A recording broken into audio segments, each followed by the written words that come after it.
Good morning. Welcome back to the Broadcast Retirement Network. I'm Jeff Snyder. This is BRN Sunday for Sunday, October 23rd, 2022. Hope you're having a great weekend. We've got another great show for you with members of the media, academia, financial services, and government standing by as we analyze and break down all the news and events for the week. So sit back, relax, enjoy this episode of BRN Sunday. Oh, turn some pages. I'll be here when you are ready. Roll with the changes. Well, we're going to kick off the show with a look at what is happening in terms of markets and the economy. Joining us on the line, he is the lead anchor for the TD Ameritrade Network, Oliver Renick. Oliver, so great to talk to you. Thanks so much for popping by the program this morning. Yeah, absolutely. Thanks for having me. Absolutely. Okay, I want to unpack maybe a little bit what's happening in the UK, but before we do that, Monday through Friday, and we actually haven't talked to you in a couple of weeks, so give us your view on the macroeconomics and what's happening in the markets the last 6 or 7 days.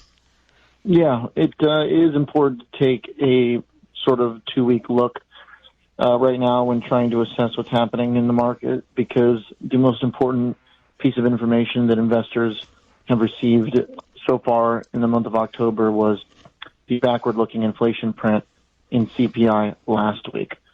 And since then, stocks have actually been doing quite well. The market has been fairly sanguine across risk assets, despite the number coming in hotter than expected last week.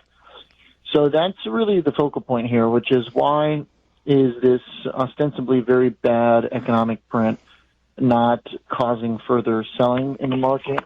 And why are investors kind of shrugging off some of these otherwise pretty clearly bearish developments? It's not just the warm CPI from last week that markets seem to be okay with. They were then comfortable even as bonds sold off and made a new high in the 10-year yield. We had a really big bond sell-off, and stocks are actually quite stable. And then this week we saw Tesla get really hit hard on earnings, and had a big drop intraday on Thursday, and the market held it together anyway. So a lot of these types of things on hot-button subjects that normally and over the last year have been pretty clear cues to sell are not turning out that way right now. And we got a little bit of maybe of an answer as to why on Friday when the Federal Reserve kind of leaked some commentary through Nick Timiraos, the sort of Fed whisperer at the Wall Street Journal, who wrote a story about how some Fed governors would like to reassess the speed at which they are currently hiking interest rates, which has been at about 75 basis points per meeting. And even though we're expected to get another 75 basis points, the gist of that article is that the rate of those hikes and the size of them could drop to 50 basis points from 75. The market responded very positively to that, and that's where we're at. So in all, basically over the last, call it 10 trading days, the market is basically sideways. It's not really going up, but it's not really going down. That's definitely interesting in a downtrend, because in order to reverse a downtrend, you have to stop going down first. And so sideways is now kind of like an exciting thing for many investors to see risk assets going sideways. Bitcoin has been sideways for months. So there is this sort of overall trend lower for stocks and risk assets, but there are a couple signs here that maybe some of the bearish momentum is running a little bit out of steam. However, all that being said, the bond market is showing very few signs of running out of steam, and we had a very, very bearish a couple weeks in the bond market, and that suggests we have to be very careful about extrapolating too much from some of these reports about what the Fed is going to do. So we're kind of hanging in the balance going into the last couple months of the year here. Oliver, is some of this predicated on the midterms? Like, how generally do markets respond? We've got the midterms coming up in what, 20 days? The 8th of November. So what is that? It's less than 20 days. Does some of this, you mentioned the Fed, but if some of this is some of this kind of saying, okay, well, we don't know really what's going to happen in the midterms. We might know. There's polling. So some of that could affect policy, especially if the House switches or the Senate switches, right? That becomes a very different, maybe a very different agenda and maybe challenging the president's agenda. So is some of what you're describing, is it predicated on a holding pattern based on the midterms? Possibly, yeah. It's very possible. We had some guests on this week who have been very smart, accurate traders, and kind of heard differing views. One of them was saying that once we get through midterms, the market will kind of have that overhang lifted, and we should see kind of a typical seasonal year-end rally.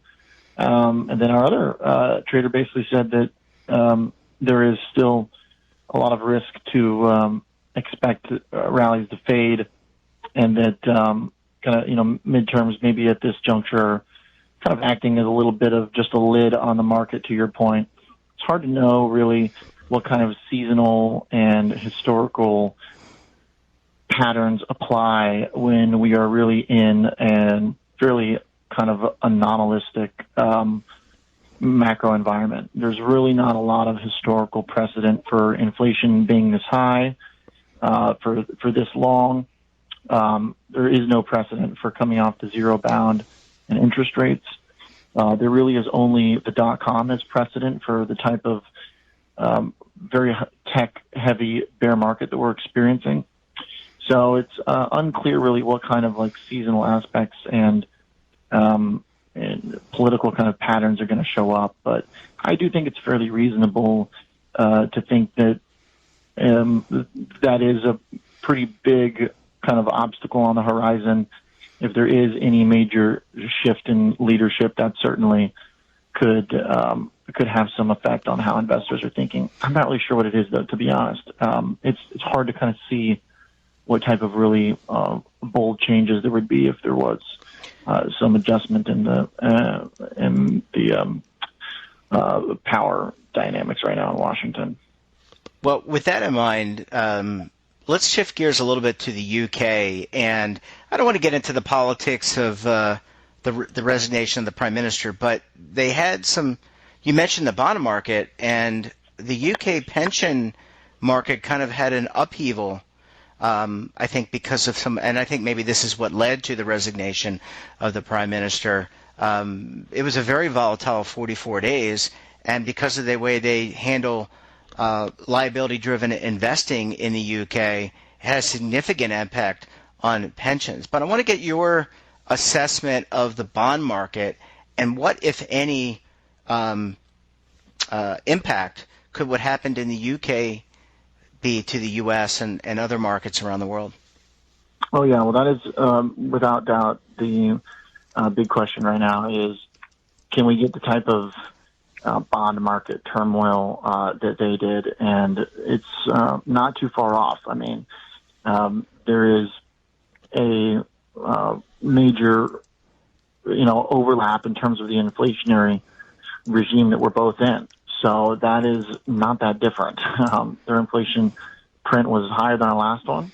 And that maybe arguably accelerate or, worsens the problem a little bit, exacerbates it, but honestly not that much. I mean, there is a safety trade in the dollar that certainly emboldens U.S. investors to feel a little bit more comfortable that we can navigate this storm because that dollar still is acting as a safe haven, obviously as a very powerful economy and having arguably the best COVID response, all things considered, compared to much of the rest of the world. We're pretty well onto our reopening kind of normal, something closer to a normal kind of economic cycle. But at this point, there is still just a lot up in the air that we really don't know how all this is going to resolve. And the way the bond market has been moving here is pretty alarming. And that's probably why you have some Fed speakers now thinking about toning down their aggression a little bit. So nobody wants to see sovereign debt implode. And that's what happened in the UK. And it's certainly something that we should be aware of here as well as being a risk. It really is. It's not that different. I mean, we're printing inflation relief checks. So, the market didn't like their potential tax policy, but, we're doing some things to stoke the fire here as well, most likely. Yeah. I mean, it doesn't seem like it's really that's not really tamping down inflation, at least from my perspective. Oliver, I mean, printing more money doesn't necessarily do that. Anyway, as I digress, last question for you, Oliver. We're coming up on Halloween, and it's always that time, where people kind of dress up and they like to be scared and all that kind of stuff. What about the market? Is there a historical component to the market as it relates to Halloween? No, not at all. I was thinking. I'm a big fan of John Carpenter and the Halloween movies, and I like a good scary movie. But some would argue that it's scary enough already. I was going to say some would argue that the market has been scary, but there's no precedent here around Halloween. No, you're thinking of Santa Claus rally. That's it could be the Michael Myers rally. I mean, right. Maybe. Well, I guess we'll have to see. Well, Oliver, we're going to leave it there. Really appreciate you stopping by. Excellent analysis as always. And look, Thanks, we really appreciate having you on the network. We look forward to having you back on the program again very soon, my friend. Absolutely. Appreciate it. Thanks, bud. Bye-bye. All right. Bye. Welcome back. We're going to wrap up the show with a look at what's happening on Capitol Hill in terms of legislation, litigation, and regulation. Joining me on the line, he's one half of the famed Legal Eagles, David Levine. He's a principal with Groom Law Group. And by the way, that's an employee benefits law firm based in Washington, D.C. David, thanks so much for stopping by the program this morning. Jeff, thanks for having me. And I now know what my firm does. I appreciate that. That's very helpful. Yeah. I find it very hard. You and your colleague Kevin are one of the most well-known employee benefits attorneys when it comes to health care and retirement benefits. I think you know what you do, but we're really privileged to have you guys on the program every week. David, we're heading into the midterms. It's 20 some odd days away, maybe less than that now, several weeks away. But what's top of mind for you and Kevin and the Groom Law folks as you are talking to your clients who are plan sponsors, record keepers, asset managers, et cetera? Well, thanks, Jeff. And I couldn't resist the humor. You describe what we do better than the consultants say you need an elevator pitch. You do it better than I do. So thank you. I much appreciate it. You're welcome. So I think what's top of mind for us at the firm right now is, there's a million things. We spend some weeks on litigation, but this week we'll talk policy. In the land of policy, the question that keeps coming up over and over on phone calls is anything going to pass this year? We know that Secure 2.0 and all its sort of pieces and iterations that are working through the different parts in the Senate and the House, they're working on it. There's discussions between House and Senate. They're trying to get to commonality. There's things like 403B where they're trying to sort of nail down and get everything aligned. There's just getting all the little pieces and the disconnects stitched together right now. But what are the odds? That's what everybody wants to know. And the simple answer on that is, from our perspective, even though we want to be optimistic, we feel like we're in a little bit of Groundhog Day, and like we were when we used to be on the show with you on Secure 1.0. We're like, it's coming soon, because maybe it was 70%, then 50%. Now, depending on which of my colleagues you ask, it could be 25, 40% at best. Why? Well, the electoral landscape is shifting heavily at this point, as you know. The Democrats had a really big upcycle towards the end of August in the polls. But then in the recent polls, if you look at 538, the numbers are coming down.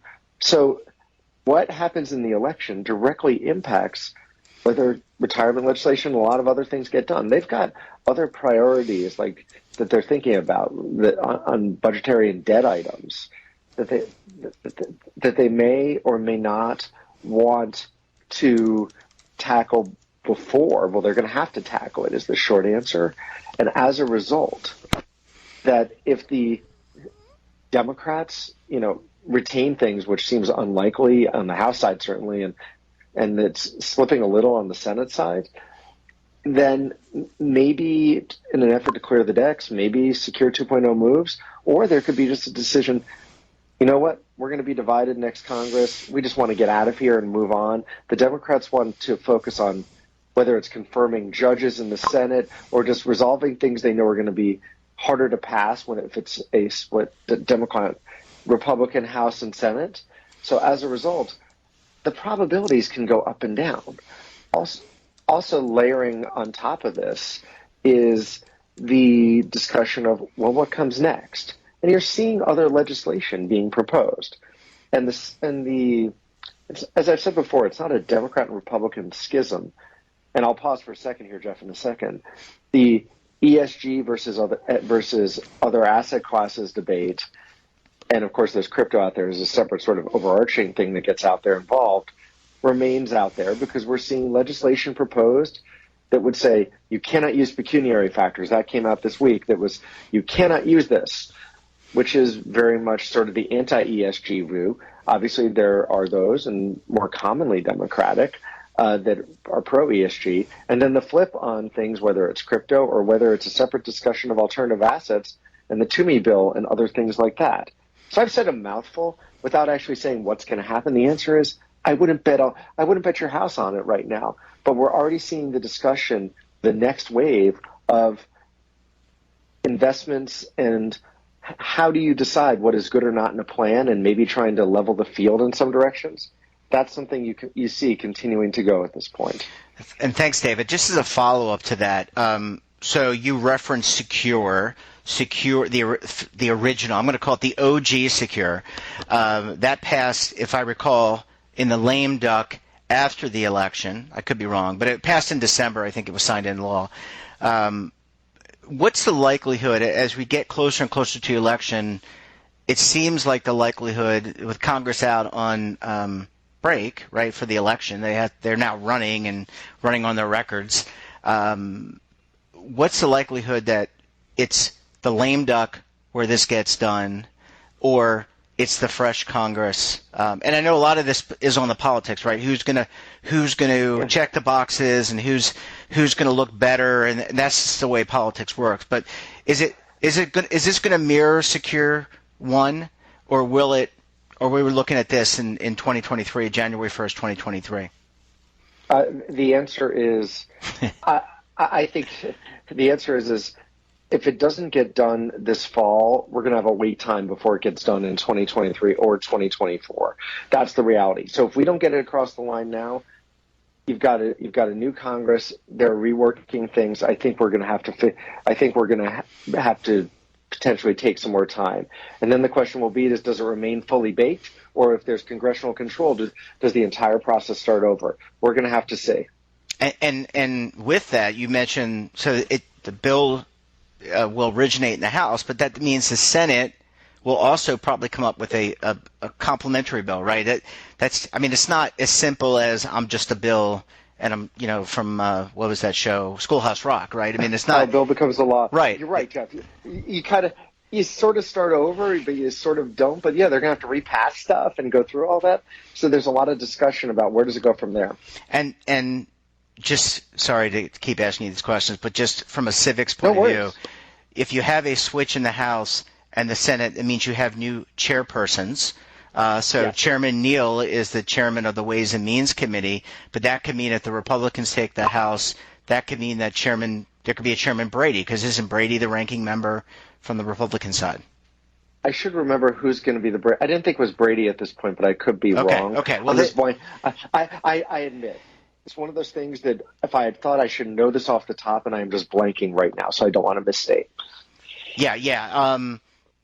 Right, and it's not a quiz. I guess the point that I'm trying to make is that along with the shifting of the parties, Now you have chairmen and chairwomen who will come into play, and they're going to prioritize what bills come up and what the priority, because the Republicans may have a different. I mean, we know that they're going to have a different perspective on what is the priority. So everything we're talking, we assume and we believe that retirement is top of mind for them as well, but we just don't know what the timing is going to be. Exactly right. Okay, well, it sounds like this is, and I think for the audience's benefit. I mean, as we draw closer to the election, retirement is top of mind, obviously, for what we do on our program. David and Kevin clearly are heavily involved in retirement, but we want to make sure that we are kind of keeping the pulse, pun intended, on what's happening in terms of legislation, because it's going to have an impact on all of us, whether it's taxes, whether it's employee benefits, and other places. So, David, we're going to leave it there. Really appreciate you stopping by. And look, we're going to check back in with you and Kevin week to week as we get to the midterms and through the midterms. So thanks so much for joining us. Give our best to your colleague, Mr. Walsh, and we'll talk to you again very soon. Understood. And one thing I have to say, coming next week, our 2024 presidential prediction. Just kidding. Yeah. Have fun with that. You can take that over to one of the other networks. David Levine, great to talk to you. Thanks so much for joining us. Have a great rest of your weekend. Thank you so much, Jeff. Thank you, everybody, for joining us. Bye, David. Well, that wraps up this episode of BRN Sunday. Have a topic of interest, someone you think we should talk to, drop us a line. And don't forget, for all the latest curated news and lifestyle, wellness, finance, tech, entertainment, so much more, and all in one place, check out today's edition of our daily newsletter, The Morning Pulse. Want to search our archives, check out our latest content? Well, visit our website and, of course, all of our streaming partners. We're back again tomorrow for another edition of BRN AM. Until then, I'm Jeff Snyder. Stay safe, keep on saving, and don't forget, roll with the changes.